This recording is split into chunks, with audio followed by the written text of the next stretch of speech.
my channel. I know it's a little early to be talking about spring foundations, but I'm gonna consider this a spring summer foundations and tell you guys a little bit about the foundations that I like to use in the summer spring months where it starts to get really hot, and just the ones that really cater to dark skin. You guys know I'm a foundation junkie, so this is one of those topics that I like talking about. If you live on the West Coast like I do, I'm in Cali, it's hot as hell. So it's already time to have that talk, you know, that one-on-one, birds and bees, foundations and the trees. So that's what we're gonna do today. So I'm actually going to be talking about BB creams and foundations because first and foremost, as a lot of you guys probably may know and already assume about the summer, less is more. I mean, nobody wants to wear a ton of foundation product throughout the day. You step outside and melts off. It's just too hot to wear a lot of products. So I'm a huge fan of BB creams and tints and moisturizers because they're lighter on the skin. So all of the foundations I'm going to be talking about today, I'm going to work in lightest in coverage all the way down to heaviest. So the first BB cream I'll talk about is this one from Smashbox. I have been a huge fan of this one from Smashbox for years now. One of the biggest things that I like about this BB cream is it is mattifying. It's very hard because think of what a BB cream is. It's usually like a foundation mixed with a moisturizer, which technically you can make with what you have now. I ain't got time for all that. I like going to the store, buying it, prepackaged, ready to go. And I really like this one from Smashbox because with that said, with that whole moisture element that's typically added to BB creams, sometimes they just get too oily too fast. I don't know how Smashbox did it, but this one is like the best at mattifying. Also, one that I wanted to talk about, which I don't own, which is my hands down favorite BB cream of all BB creams of life. Actually, it's not a BB cream, it's a tinted moisturizer. The one from Mercier. That one is amazing, amazing. It is got a beautiful semi-matte finish.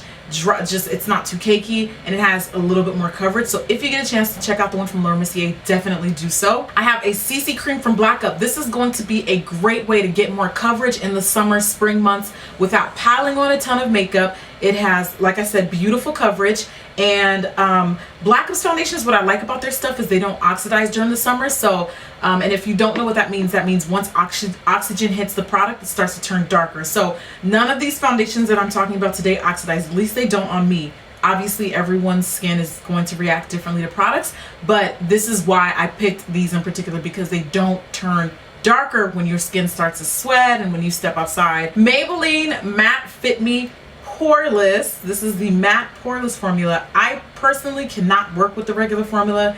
It's just a greaseball hot mess on me. But the matte poreless, I mean, they really did that. Mwah, Maybelline, thank you.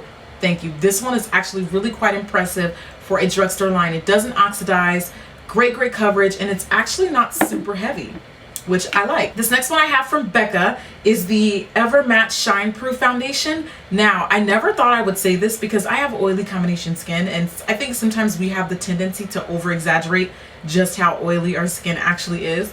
But this foundation is actually too mattifying, and like I said, I never thought I would say that because I always thought, oh, I can get all the matte I can get. No, it actually sucks up too much oil. I actually find that I don't mind a little bit of that inner glow from within, and I feel like this foundation kind of takes away from that. However, for those of you guys that have super oily, like I mean really oily skin types where like nothing works, or those of you guys that are in the islands, my Trinidad girls, my Jamaican girls, where it just gets humid and it's just like you walk outside and the makeup's gone, Becca you might really like. However, my favorite way to wear this one from Becca is I actually like to mix this one with the All Day Luminous Weightless from NARS, because this one isn't the best at controlling oil and this one's a little bit too oil controlling. So these two mixed together are bomb. Flawless.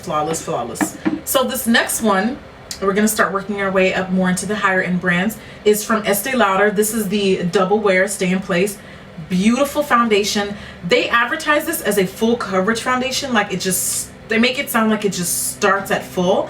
I actually find this to be quite buildable, and it doesn't feel like you're wearing a ton of product when you wear this foundation. I love this foundation. I love the shade range. I praise Estee Lauder for being one of those department store brands that don't offer too many foundations that are too red, because that's a problem that a lot of us know. Y'all know we run into that issue. You go to a store and they all try to put you in that one cookie cutter shade. Here's our NW45, wear it. No, I'm not trying to look like beef jerky. Yeah, Este Lauder has found a way to go around that. Another company that I'm highly impressed by is Lancome. Okay, this is their 24-hour wear tint, Idole, whatever. I don't care. It's awesome. Shades are bomb. It doesn't feel like I'm wearing gack when I wear it. It doesn't feel excessively heavy. You don't need a ton of product to get the amount of coverage that I need, at least for myself. I love that about that product. Like, it spreads quite nicely and a little bit goes a long way. I have another one from Black Up on today's lineup. This one is their Matifying Fluid Foundation. This one is definitely going to feel a tad bit more heavier on the skin. But when I tell you it's a full coverage foundation, it's a full coverage foundation. It's not going anywhere.